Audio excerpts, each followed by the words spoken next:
This is a Case 1845C. I don't know what year it is, but you can tell it's a later model because it has a black cab instead of a gray cab.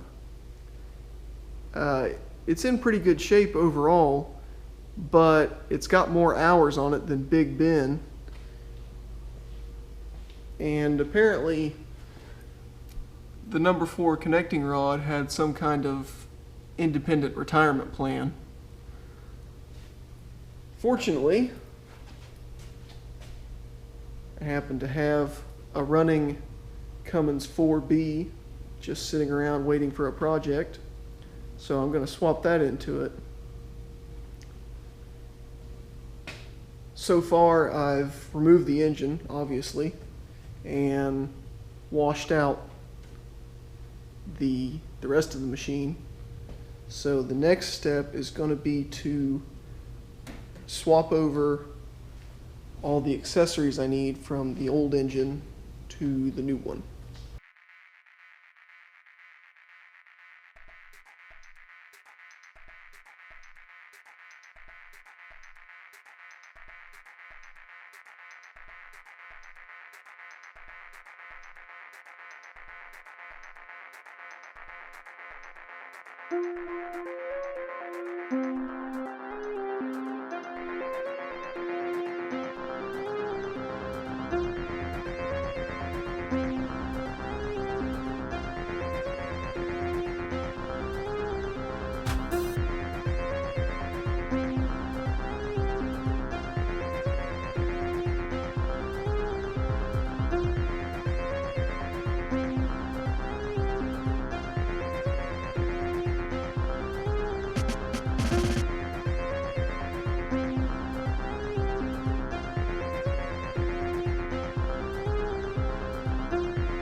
hit a bit of a snag.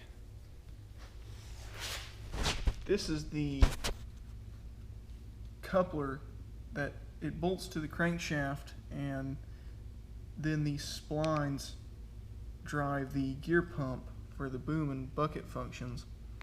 And it was actually kind of funny. I picked it up to bolt it onto the crankshaft, and one of these rubber bushings like this one fell out and hit the ground and shattered into these pieces here. I was like, well, guess I'm not bolting that back on. So of course Case doesn't just sell the rubber pieces. They'll sell you the whole coupler for like 140 bucks, I think it was. And I'm way too cheap for that. You can buy an aftermarket coupler for significantly less, but I didn't want to do that either.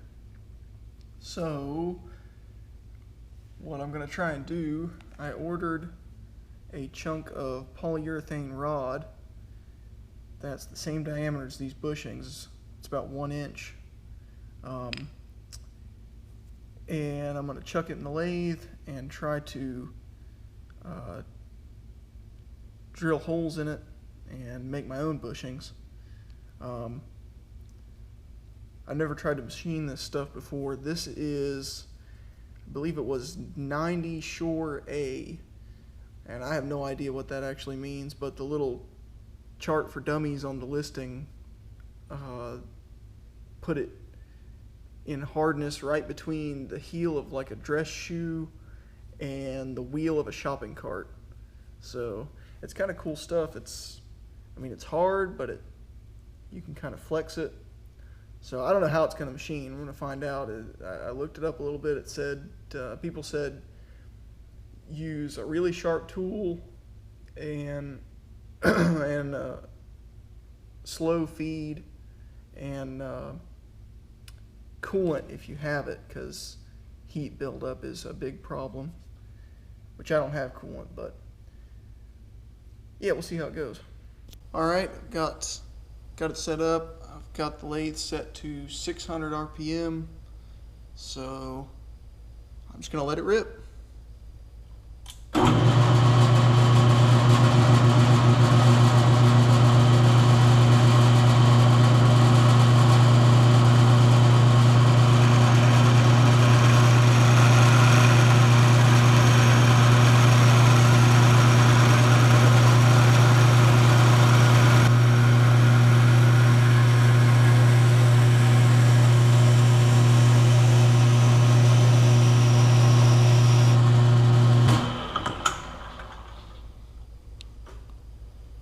Looks pretty good.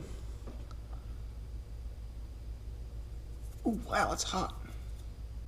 Okay, so I had that, what you saw was just that regular high-speed steel 2-flute twist drill, and that was okay, but I'm gonna try this Forstner bit because it's a lot sharper, and apparently you need really sharp tools to work with this stuff, or they work better on it. So let's see how this works.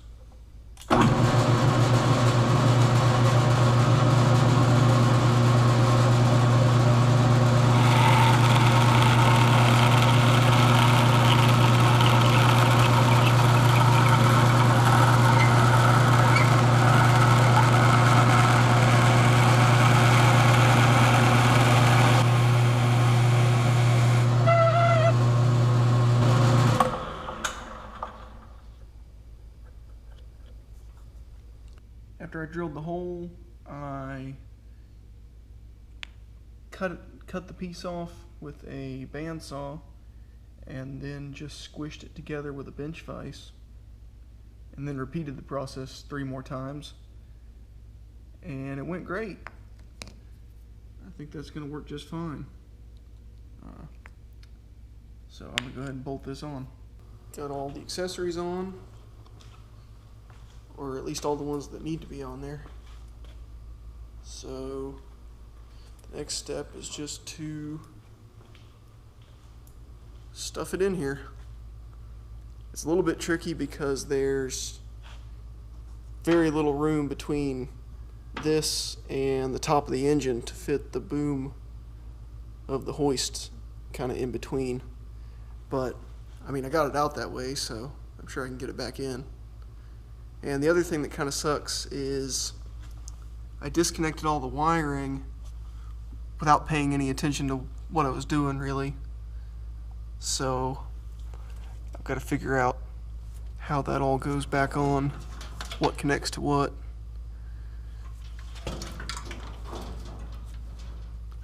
But I'll figure it out.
All right, well, that wasn't too bad.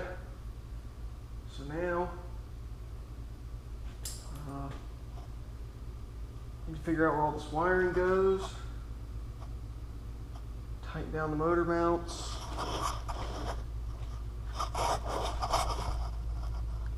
put the muffler on. I'm sure there's a bunch of other little things. Hook the fuel lines up. Get some hydraulic oil, of course, and put the radiator back in. Get some coolant. We're getting there. Got everything hooked up. I didn't film any of it because it took me forever to do and it was really boring. But the wiring was actually really simple. All I did was hook up like the main two battery cables and turn the key to run, and then I just grounded out different wires, and whichever warning light came on the instrument panel, that's how I knew what went where. And they're all in the approximate physical location of the sensor they match to anyway, so that was no big deal. I was worried about it for nothing. But now all I need to do is put the muffler back in, the radiator back in, fill it with fluids, and put the seat back in so I have something to sit on, and it should be ready to start up, I think. So.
Alright, definitely going to need to address the radiator mounting situation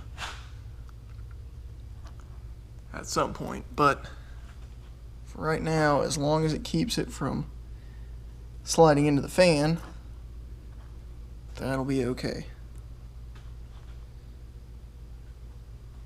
It's all bolted in. I'm going to fill it up with water, and I'm just going to run straight water for right now because this radiator looks like it's straight out of a haunted house or something, and I don't want to go to the expense of putting coolant in it only to find out that it has a huge hole in it and it's all going to leak out or something. Plus I kind of want to flush it anyway. It looks pretty dirty. I'm just going to fill it up with water. Oh, not spill it everywhere.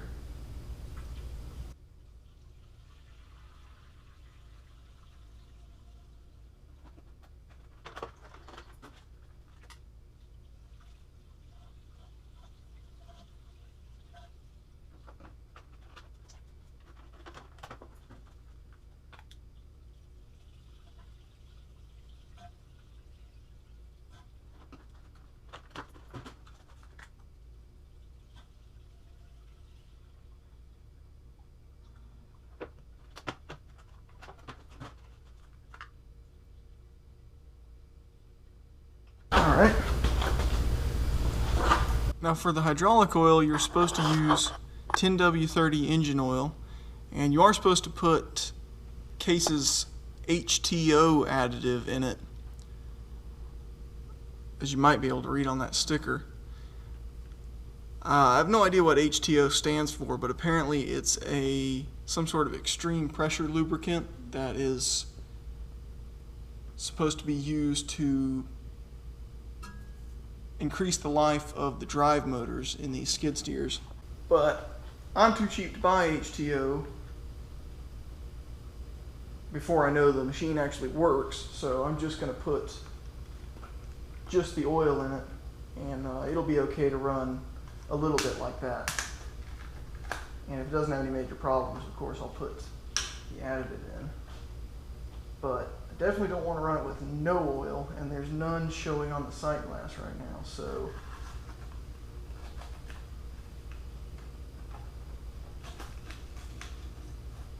we'll put some Walmart special in it.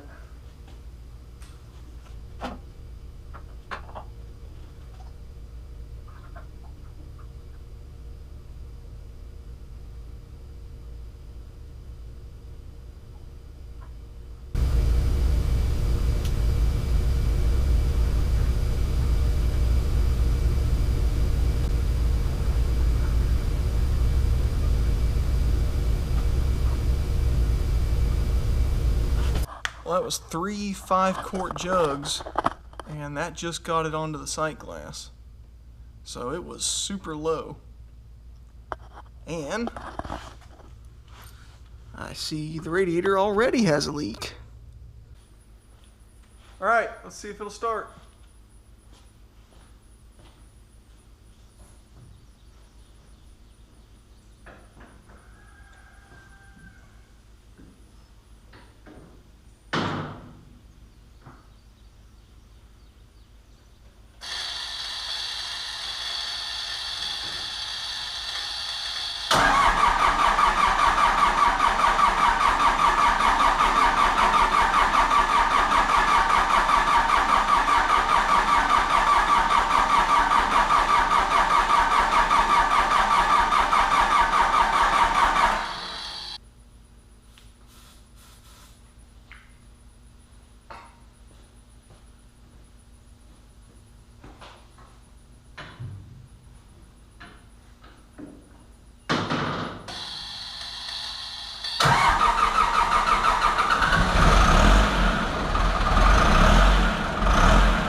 complete idiot. I forgot to tighten back up the relief valves on the drive pumps so it would run but it wouldn't move. Went back in there, tightened those up, so I'm going to try to drive it out of here.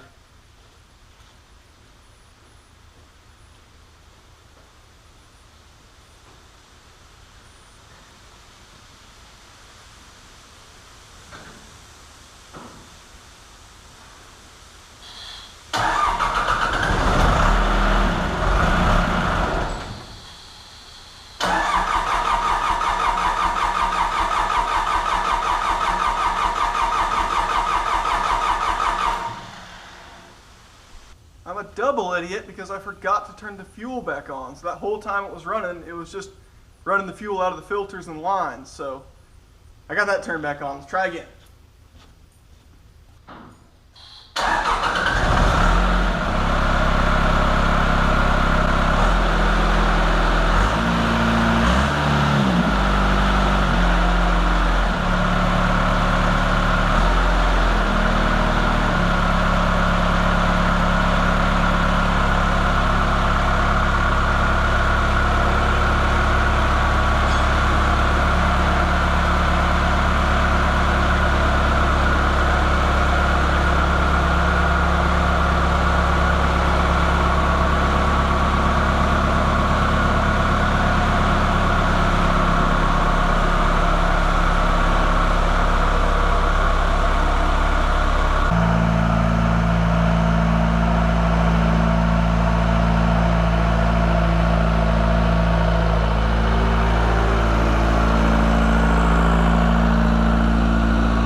I knew it had a fuel leak before I put the engine in, actually. And it's leaking water. And it's smoking like hell.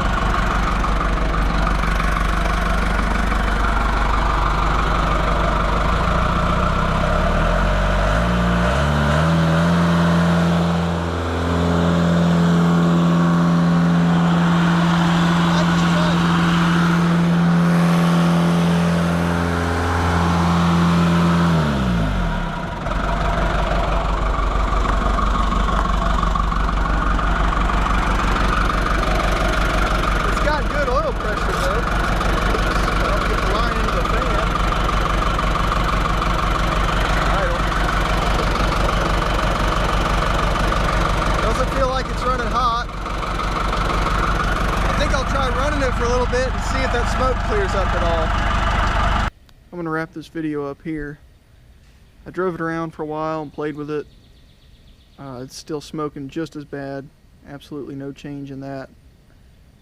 It smells like oil smoke, not fuel smoke, and it's blowing. It's got a lot of blow by out of the breather tube down there, the crankcase breather. So I guess this engine is just worn out, which pretty much sucks. I mean, the machine drives great. It's nice and smooth and quiet as far as the rest of it goes. But that engine is just smoky. I guess it's burning oil.